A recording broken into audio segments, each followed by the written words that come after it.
Di akhir tahun 2024 kemarin, saya resign dari pekerjaan saya di bank konvensional. Nah, terus kemudian ada tawaran di bank syariah. Sehingga untuk bisa makan 2 kali sehari itu berat. Rata-rata cuma sekali sehari. Setan itu mudah untuk menyesatkan manusia setelah dia ditakut-takuti. Bismillahirrahmanirrahim. Terima kasih atas waktunya Ustadz. Saya mau bertanya. Jadi saya itu di akhir tahun 2024 kemarin, saya resign dari pekerjaan saya di bank konvensional Ustadz setelah saya tahu bahwa di bank konven itu riba kan begitu. Nah, terus kemudian dalam perjalanan waktu itu saya beberapa kali sudah mencari pekerjaan yang lain, tapi sampai saat ini masih belum ada pekerjaan yang lain, Ustadz. Nah, terus kemudian ada tawaran di bank syariah, tapi di bank syariah itu pun kemungkinan masih akan masuk ke bagian pembiayaan, Ustadz. Nah, itu apakah diperbolehkan? Itu satu. Terus kemudian saya mohon nasihatnya Ustadz supaya saya bisa istiqomah, apalagi di keadaan ekonomi yang saat ini yang yang nggak menentu, terus cari kerja juga susah begitu Ustadz. Bagaimana kiatnya supaya saya masih bisa terus nggak balik lagi ke bagian bank konven, apalagi saya dulu bagian kredit Ustadz begitu. Terima kasih atas jawabannya. Assalamualaikum warahmatullahi wabarakatuh. Waalaikumsalam warahmatullahi wabarakatuh. Satu hal yang perlu Anda pikirkan ya, bahwa ujian ekonomi yang dialami oleh masyarakat secara umum di zaman sekarang tidak lebih berat dibandingkan ujian ekonomi yang dialami oleh para sahabat di masa Nabi SAW, bahkan juga di masa setelahnya. Mereka mengalami ujian ekonomi yang sangat serius. Juga tidak lebih parah dibandingkan ujian ekonomi yang dialami oleh orang tua kita yang hidup di zaman pasca penjajahan. Bukan hidup di zaman penjajahan ya, pasca penjajahan. Belanda sudah pergi, Sekutu sudah pergi, Jepang sudah pergi. Tapi mereka masih kesulitan dan kesusahan. Ya sebagaimana sejarah yang kita baca. Sehingga untuk bisa makan 2 kali sehari itu berat. Rata-rata cuma sekali sehari.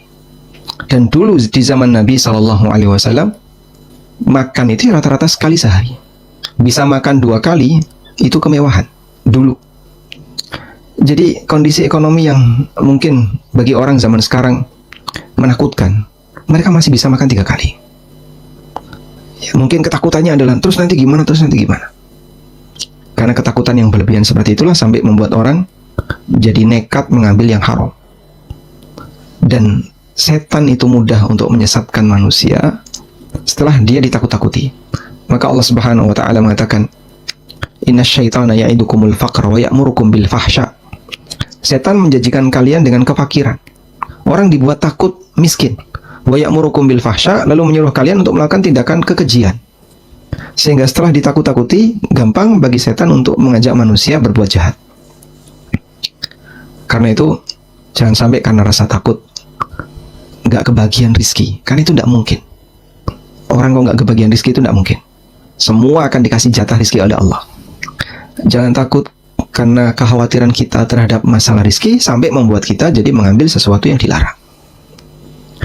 Kita butuh penguatan di era semacam ini. Dan bisa jadi solusinya bukan uang, tapi solusinya penguatan iman. Karena kenyataannya, ketika seseorang sudah mendapatkan solusi pekerjaan dan seterusnya, keresahan dia nggak hilang.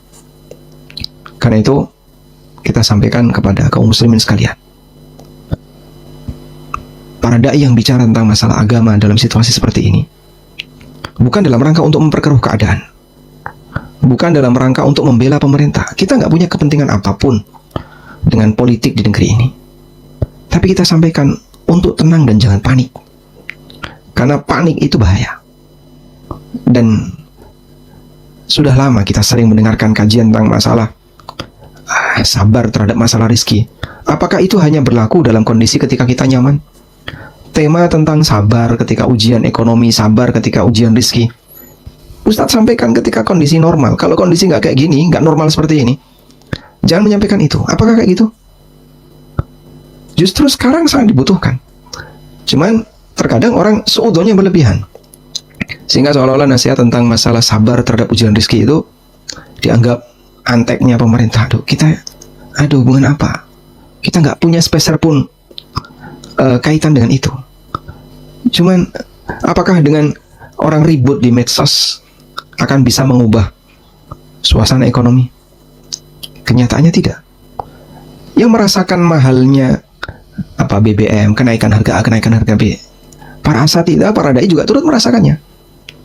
Cuman kita sarankan, coba tahan diri dan kedepankan tawakal kepada Allah. Jangan panik, jangan sampai melupakan zat yang memberi rizki karena terlalu sibuk nyari rizki. Ini kan nasihat-nasihat seperti itu sebenarnya penting untuk disampaikan. Kok tiba-tiba ada orang yang kemudian ngasih komentar, nggak saatnya di waktu-waktu seperti ini ngasih nasihat seperti itu. Nah, terus kita yang dibolehkan itu ngomong apa? Apakah nasihat tentang sabar terhadap rizki itu disampaikan saat orang kaya? Saat rizki lagi dalam kondisi melimpah? Ya, oh ya, saya bisa sabar. Oh, iya, karena duitmu banyak sekarang. Pas lagi dia mengalami kondisi susah, dinasihati itu emosi. Ini bukti bahwasanya dia nggak tahan uji di posisi saat dia mendapatkan ujian yang nggak enak. Dan orang akan kelihatan siapa yang sabar, siapa yang tidak sabar saat dia sedang diuji. Sebagaimana yang Allah firmankan di surat Al-Ankabut, ahasiban nasu ayyaqulu ayyutraku ayyaqulu amanna wa hum la yuftanun. Apakah manusia akan menyangka dengan gampangnya dia bisa mengklaim aku beriman sementara mereka tidak diuji? Walaqad fatanna alladzina min qablihim. Sungguh Allah telah menguji orang-orang sebelum mereka. Dan nanti akan Allah uji terus seluruh manusia. Karena itu bagian dari konsekuensi hidup di dunia. Bagian dari hidup di dunia yang tidak mungkin bisa dipisahkan. Sehingga kami sampaikan bahwa pesan-pesan tentang sabar. Sabar itu kan artinya bertahan. Ada dalam bahasa Arab, makna sabar itu diantaranya adalah batu sober. Batu sober. Jadi mungkin Anda cukup membatu saja. Membantu ini tidak mengambil sikap, tidak, ya, cukup membantu. Allah nanti akan berikan solusi. Masa diam saja, Pak? Kenyataannya mereka tidak diam. Ada yang kowar-kowar, ada yang... Apakah kemudian hanya dengan kowar-kowar, ribut di medsos, selesai masalah? Kenyataannya juga tidak. Tapi bagi mukmin dia punya harapan di sisi Allah. Karena dia yakin, dia tahu yang ngasih rezeki Allah Subhanahu wa taala. Wallahu a'lam. Dan mungkin Anda bisa cari ya, sumber pendapatan yang lain yang yakin halal. Kalau sekiranya Anda masih merasa ragu, saya tidak perlu menyebutkan produk apapun, tapi kalau Anda masih merasa ragu, nampaknya unsur ribanya belum hilang, kami sampaikan jangan coba-coba bergabung di sana. Wallahu a'lam. Apakah iuran RT setiap bulan yang digunakan untuk donasi jika ada yang sakit atau untuk takziah, apakah bentuk iuran seperti ini termasuk riba? Jazakumullah khairan Ustaz. Waalaikumsalam warahmatullahi wabarakatuh. Ini bukan termasuk riba. Ini iuran dana sosial. Nah, dana sosial ini nanti dipakai untuk kegiatan sosial sehingga diberikan kepada mereka yang membutuhkan. Insya Allah boleh. Dan praktik ini pernah terjadi di zaman Nabi SAW, dilakukan oleh masyarakat Asy'ariyun. Memang skemanya nggak seperti yang Anda tanyakan. Bentuknya adalah Asy'ariyun ini satu suku yang berasal dari Yaman. Setelah mereka tiba di Madinah, karena mereka ini bukan orang asli situ, sehingga ya mereka bertahan hidup dengan cara saling bekerja sama sesama suku Asy'ari. Nah, saat mereka mengalami kekurangan makanan, maka mereka mengumpulkan seluruh sisa-sisa makanan yang mereka punya. Kumpulkan jadi satu, kemudian dicacah-cacah, habis itu dibagi secara merata. Jadi, apa yang terjadi di peristiwa ini? Ada yang nyumbang dalam banyak, ada yang nyumbang dalam bentuk sedikit. Namanya sisa makanan. Jadi ada yang mungkin punya 2 roti, ada yang punya 3 roti, ada yang cuma punya secuil roti, ada yang punya sedikit roti. Kumpulin semua tuh dicacah-cacah, dibagikan merata. Sehingga ada yang nyumbang banyak dapat sedikit, ada yang nyumbang sedikit dapat banyak. Dan dipuji oleh Nabi SAW. Ana minhum wa hum minni. Aku bagian dari mereka dan mereka bagian dariku. Demikianlah contoh perjuangan yang dialami oleh para sahabat. Sehingga sampai mereka mengalami kesulitan bahan makanan. Dan mereka melakukan solusi dengan cara seperti tadi. Karena itu seperti yang ada di RT tadi ya, ngumpulin dana, kemudian untuk kegiatan sosial, iurannya sama, tapi yang dapat tidak seragam, ada yang dapat, ada yang tidak. Nggak masalah, karena ini tujuannya adalah murni untuk sosial. Wallahu a'lam. Izin bertanya Ustaz. Afwan Ustaz, seseorang mengadakan tabungan paket lebaran. Nah, peserta menyetorkan dalam bentuk uang per bulan, misalnya 30.000. Nanti menjelang lebaran, tabungan ini akan dikembalikan kepada peserta dalam bentuk sembako. Nah, yang saya kurang paham, si yang mengadakan tabungan sembako ini, beliau orang yang tidak memiliki barang. Artinya beliau baru akan memberikan barang setelah uang dari peserta terkumpul, yang kemudian akan dibagikan dalam bentuk sembako. Begitu Ustaz, bagaimana ya hukumnya Ustaz? Jazakumullah khairan. Ada dua kemungkinan. Kemungkinan yang pertama, transaksinya jual beli. Kalau transaksinya jual beli, maka uang setoran tadi tidak bisa dibatalkan. Sehingga saat para peserta tadi setoran 30.000 tiap bulan, ada yang mau narik, oh enggak bisa, pokoknya harus dituntaskan sampai dapat sembako. Kalau seperti ini kan berarti jual beli. Jika skemanya jual beli seperti ini tidak memenuhi syarat. Kenapa? Karena penjual belum punya barang, sementara pembeli tidak bayar secara tunai, sehingga transaksinya jadinya apa namanya itu?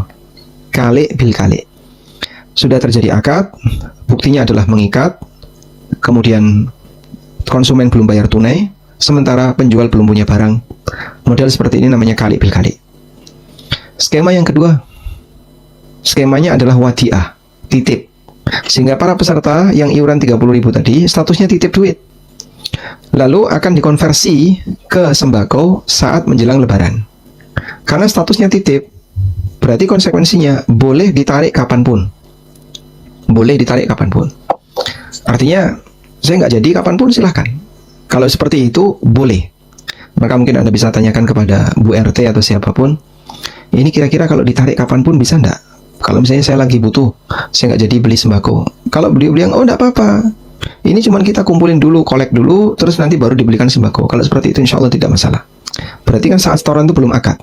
Akadnya adalah nanti saat transaksi beli sembako. Wallahu a'lam.